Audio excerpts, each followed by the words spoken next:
अस्सलाम वालेकुम व्यूवर्स, आप सब कैसे हैं। आज मैं अपने प्यारे से व्यूवर्स के लेके आई हूँ मीठी मीठी सी रेसिपी। अरीबा के किचन में आज कुछ मीठा बनने वाला है जो बारिश के मौसम में लोग बहुत इंजॉय करते हैं। आज मैं अपने प्यारे से व्यूवर्स के लेके आई हूँ गुड़ वाले चावल की रेसिपी। अगर आपको गुड़ का टेस्ट पसंद है तो इस रेसिपी को ज़रूर ट्राई करिएगा। और चलें अब हम अपनी इस टेस्टी सी और बहुत ही मज़ेदार सबकी फेवरेट रेसिपी को बनाना स्टार्ट करते हैं। बिस्मिल्लाहिर्रहमानिर्रहीम। और गुड़ वाले चावल बनाने के लिए हम लोगों ने यहाँ पे पहले ले लेना है पैन, और उसमें मैंने ऐड कर लिया है वाटर। और वाटर ऐड करके फिर हम लोगों ने उसमें ऐड कर देने सिनेमन स्टिक, मैंने ली है 1, और साथ में स्टार एनीस के 2 पीसेस हम लोगों ने ले लेने हैं और इसमें ऐड कर देना है। और ऑयल मैं इसमें ऐड कर रही हूँ, ऑयल 4 to 5 टेबल स्पून मैंने इसमें ऐड कर दिए। और ये सब इंग्रेडिएंट्स ऐड करके फिर हम लोगों ने इसमें ऐड कर देना है अपने सोक्ड राइस, जिन्हें हम लोगों ने सोक करके रख दिया था मैंने।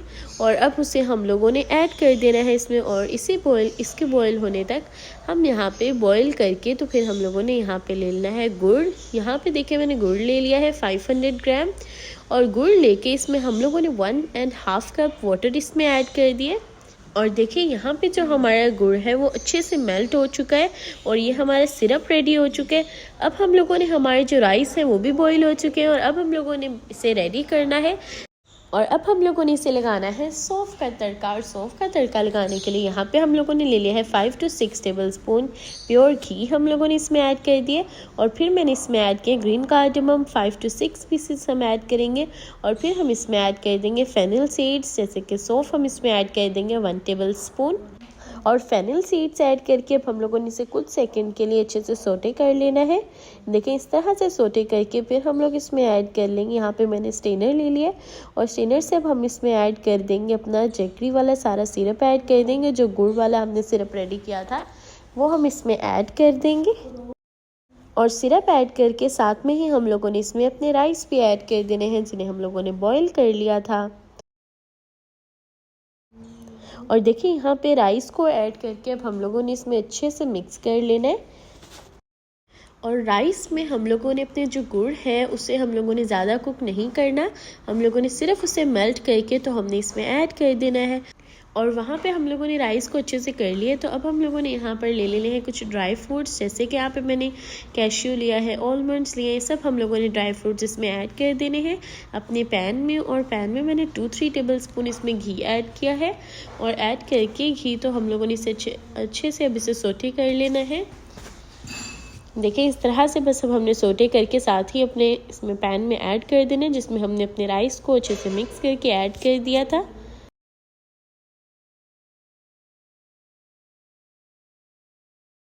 और इस पॉइंट पे हम लोगों ने अब अपने ऐड कर देने हैं नट्स, जिन्हें हम लोगों ने अच्छे से सौटे कर लिया था। और अब हम लोगों ने ऐड करके इसमें अपने नट्स को फिर हम लोगों ने इसे सेट कर देना अपने राइस को। और अब हम लोगों ने इस पॉइंट पे इसे दम दे देना है अच्छे से, इसे इस तरह से हम लोगों ने दम दे देना है। और दम देने के लिए यहाँ पे देखें साथ में मैंने यहाँ पे कोकोनट पाउडर ऐड किया है 1 टेबल स्पून। इसे ऐड करके अब हम लोगों ने इसे दम देना है। और दम इसे हम लोगों ने देना है 5 to 10 मिनट्स के लिए। हम लोगों ने इसे दम दे के बस अब हम लोगों ने, और देखिए यहाँ पे 10 मिनट्स के बाद हमारे गुड़ वाले चावल रेडी हो चुके हैं। और इनका हर दाना खिला हुआ और बहुत ही खुशबूदार और टेस्टी से राइस हमारे देख सकते हैं रेडी हो चुके हैं। और हमारे खुशबूदार जायकेदार से टेस्टी से राइस रेडी हो गए हैं। और इसलिए आप इस रेसिपी को प्लीज़ ज़रूर ट्राई करिएगा, और मुझे कमेंट बॉक्स में भी ज़रूर बताइएगा कि आपको मेरी ये रेसिपी कैसी लगी। और अपनी दुआओं में याद रखिएगा, अपना ख्याल रखिएगा, मेरे चैनल को सब्सक्राइब कर दिएगा और कमेंट बॉक्स में ज़रूर बताइएगा। अल्लाह हाफिज़।